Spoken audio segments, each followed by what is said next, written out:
बहुत बड़े ब्रह्म है जी। फोटो के रहस्य के बारे में मैं जब आपको बताऊंगा आपके रोंगटे खड़े हो जाएंगे जी। वो अब गोस्ट सेंटर बनेगा जी हाँ, बट उसे अंदाजा भी नहीं था ये बहुत ही डरावना केस होने वाला है। वहाँ पे भूत प्रेत का साया है। लोगों ने बताया कि वहाँ पे एक टेरर अटैक हो चुका है और रात को रोने की और चिल्लाने की आवाजें आती है। जी हाँ दोस्तों, ये बहुत मिस्टीरियस केस था।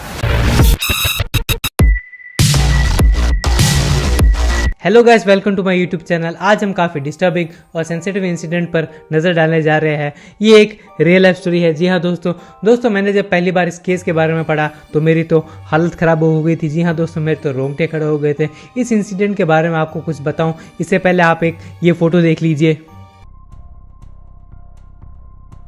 आप सोच रहे होंगे ये तो एक मामूली फोटो है, बट आप बहुत बड़े भ्रम में है। जी हाँ दोस्तों, ये फोटो कोई मामूली फोटो नहीं है। इस फोटो के रहस्य के बारे में मैं जब आपको बताऊंगा आपके रोंगटे खड़े हो जाएंगे। जी हाँ दोस्तों, आपकी रातों की नींद उड़ जाएगी, आप डिप्रेशन में जा सकते हैं। ये बहुत ही डिस्टर्बिंग केस है, बहुत ही सेंसिटिव है, रियल लाइफ स्टोरी है। तो दोस्तों शुरू करते हैं ये हॉरिफिक जर्नी। ये बात है कैलिफोर्निया के एक लड़के जॉर्ज की, जो कि अपने पेरेंट्स के साथ रहता था। वो लोग बहुत खुश थे अपनी लाइफ में। मदर हाउसवाइफ थी और पापा ऑफिस जाते थे। जॉर्ज जो कि स्कूलिंग खत्म करने के बाद उसको इंटरेस्ट था तो केवल हॉरिफिक चीजों में। वो हमेशा हॉरर मूवीज, हॉरर स्टोरीज और डॉक्यूमेंट्रीज देखता रहता था। जॉर्ज ने काफी केस स्टडीज देखने और पढ़ने के बाद ये मुश्किल डिसीजन लिया कि वो अब गोस्ट सेंटर बनेगा। जी हाँ दोस्तों, गोस्ट सेंटर का मतलब बता दूं, जो भूतों को भगाते हैं। जॉर्ज ने ये अक्यूज विक्टिम का पेन फील करते हुए ये डिसीजन लिया कि वो उन लोगों की मदद करना चाहता है। वो फिर डेली फादर के पास जाने लगा चर्च में तंत्र विद्या सीखने के लिए। जोसेफ को काफी नॉलेज हो गई थी तंत्र विद्या के बारे में। फिर एक दिन शाम को उसके फ्रेंड का कॉल आया। उसने बताया कि एक हाउस है जो कि हॉन्टेड है, वहाँ पे भूत प्रेत का साया है, तो उसको वहाँ जाके उसको भगाना है, उस फैमिली को मदद चाहिए। ये उसका फर्स्ट केस था। वो बहुत सीरियस और नर्वस था। उसने अपने फ्रेंड को कहा कि तू मेरे साथ चल, बट उसने मना कर दिया। उसने कहा कि मुझे बहुत डर लगता है, तू अकेला ही जा। जॉर्ज ने काफी हिम्मत जुटाई और अकेला उस घर में गया। वहां जाके उसने आत्मा से बात की, बट काम नहीं बना तो उसने अपनी तंत्र विद्या का उपयोग किया। उसका उपयोग करके उसने उनको भगा दिया। ऐसे काफी केसेस उसके पास आने लगे। वो घरों में जाने लगा और आत्माओं को भगाने लगा। इंस्पायर्ड अब वो काफी कॉन्फिडेंट हो गया था। बट एक दिन सुबह जब वो उठा तो उसे फादर का कॉल आया। फादर ने कहा एक मिस्टीरियस केस आया है, तुम जाके इन्वेस्टिगेट करो। तो जोसेफ रात के 8 बजे वहां पहुंचा। वहां पहुंचने के बाद लोगों ने बताया कि वहां पे एक टेरर अटैक हो चुका है और रात को रोने की और चिल्लाने की आवाजें आती है। जी हाँ दोस्तों, ये बहुत मिस्टीरियस केस था। उसे भनक भी नहीं थी कि ये बहुत ही लाइफ चेंजिंग और टर्निंग पॉइंट था जोसेफ की लाइफ का, बट उसे अंदाजा भी नहीं था ये बहुत ही डरावना केस होने वाला है।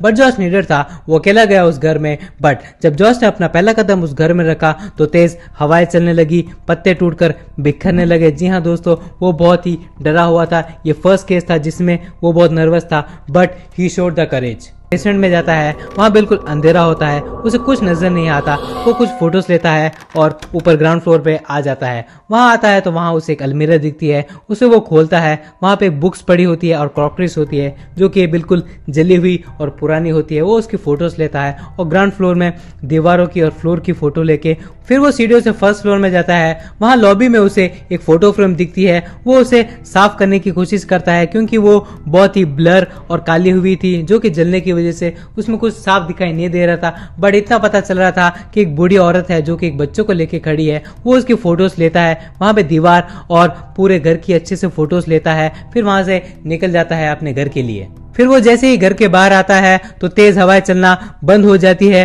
वो इस चीज को इग्नोर करते हुए वहां से निकल जाता है, अपने घर आता है, शावर लेता है और खाना लेता है और ऊपर अपने रूम में चला जाता है जो उसने फोटोज ली थी उस पर स्टडीज करने के लिए। वो ब्लू रेड लाइट और मैग्नीफाइंग ग्लास को इस्तेमाल करता फोटोज को स्टडी करने के लिए। वो एक एक फोटो को देखता और अच्छे से इंसेप्ट करता, बट उसे कुछ खास नहीं मिला। तो वो अपसेट होकर अपने टेबल से अपने बेड पर चला गया सोने के लिए। फिर अचानक से डोर खुलता है तो उसकी माँ आती है तू देने। उसको अपसेट देख उसकी माँ ने पूछा व्हाट हैपेंड सन, तो उसने बताया अपने फोटोज के बारे में। तब मॉम ने कहा एक बार फोटोज मुझे दिखाओ। तब मॉम ने देखा फोटोज तो वो शॉक हो गई। उसने जब छठा फोटो देखा तो वो रोने लग गए। जी हाँ दोस्तों, वो रोने लगे। तो उसके बेटे ने पूछा what happened mom tell me. वो शॉक हो गया कि क्या हुआ मम्मी। तो मम्मी गुस्सा हो गई और उससे पूछा कि तू कहाँ गया था। तो जॉर्ज ने बताया कि मैं वहाँ पे सिटी के पीछे जो ब्रिज है उसके पीछे जो बस्ती है वहाँ पे एक केस आया था, मैं इन्वेस्टिगेट करने गया था। और वो बिना जवाब दिए रोते रोते नीचे किचन में चली गई। फोटो में एक छोटी लड़की थी।